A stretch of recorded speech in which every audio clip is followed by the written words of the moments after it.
أنا الطفل اللي سايبته تراب أرضه وكل ما تقتله تلقوه في غيره.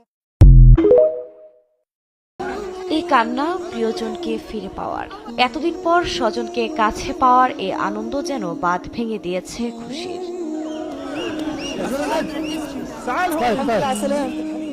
চুক্তি অনুযায়ী স্থানীয় সময় সোমবার রাতে ইসরায়েলি কারাগার থেকে মুক্তি দেওয়া হয় ৯০ ফিলিস্তিনিকে। এর পরপরই পশ্চিম তীরের রামাল্লায় তাদের জন্য অপেক্ষা করতে থাকেন স্বজনরা।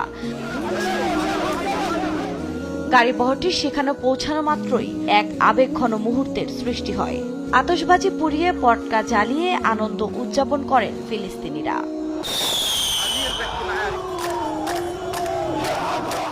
বদ্ধ কারাগার থেকে দীর্ঘদিন পর এ মুক্তিকে জাহান্নাম থেকে জান্নাতে প্রবেশের সঙ্গে তুলনা করেন বন্দীরা।